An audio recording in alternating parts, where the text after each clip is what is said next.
Hi അപ്പോൾ ഇതേ മൂന്നാമത്തെ അടുത്ത വിശേഷമാണെന്ന് തന്നെ ഞങ്ങളത് കാർട്ടൂൺ കിടന്ന് കാണാട്ടെ. ഞാൻ കുണുക്കൻ അഞ്ഞുവേട്ടൻ കുണിക്ക് നമ്മുടെ കാർത്തു പോകണേട്ടാ. അതൊക്കെ കഴിഞ്ഞ് കുറച്ച് റെസ്റ്റ് എടുക്കൽ കഴിഞ്ഞപ്പോൾ പിള്ളേർക്ക് ഗെയിം കളിക്കണമെന്നുണ്ട്. ഞങ്ങൾ അങ്ങോട്ട് പോയിട്ടാ. അപ്പോൾ അതേ ഭയങ്കര ഗെയിം കളി കേട്ടോ.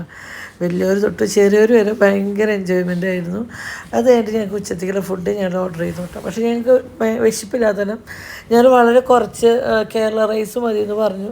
പിന്നെ അവരിങ്ങോട്ട് വിളിച്ചോണ്ട് എന്താ ഇത്രയും കുറച്ച് ഫുഡ് എന്ന് പറഞ്ഞു. അപ്പോൾ ഞങ്ങൾക്ക് അത് മതി എന്ന് പറഞ്ഞു. ചിക്കൻ അപ്പോൾ സ്പെഷ്യലായിട്ട് അവർ വെച്ചതാട്ടോ നമുക്ക് വേണ്ടിയിട്ട്. അത് കഴിഞ്ഞിട്ട് എല്ലാവരും ഒന്ന് റെസ്റ്റ് എടുത്തൊന്ന് ഉറങ്ങി കഴിഞ്ഞിട്ട് നമ്മളെല്ലാവരും കൂടി സ്വിമ്മിംഗ് പൂളിലേക്ക് പോയിട്ടോ. അപ്പോൾ ഞാൻ ഇറങ്ങിയില്ല. പൊന്നു ഷെബി കുണുക്കി കുഞ്ഞ് ഇവരൊക്കെ സ്വിമ്മിംഗ് പൂളിൽ ഭയങ്കരമായിട്ടുള്ള കളിയും തിമിർത്ത് കളിച്ചിട്ടുണ്ട് കേട്ടോ എല്ലാവരും. പിന്നെ രാത്രിത്തെ ഫുഡിൻ്റെ ഡീറ്റെയിലും കാര്യങ്ങളൊന്നും നമ്മളെടുത്തില്ല. അങ്ങനെ പിറ്റേ ദിവസം രാവിലെ അവർ ഓഫ് റോഡ് പോവാണ് കേട്ടോ. അപ്പം നമ്മുടെ ഈ റിസോർട്ടിൻ്റെ പേര് മറക്കേണ്ട, ഡ്രീം ക്യാച്ചർ എന്നാണ് ഈ റിസോർട്ടിൻ്റെ പേര്. അപ്പോൾ എൻ്റെ ഫുൾ ഡീറ്റെയിലും നമ്മൾ യൂട്യൂബ് ചാനലുണ്ടാവും.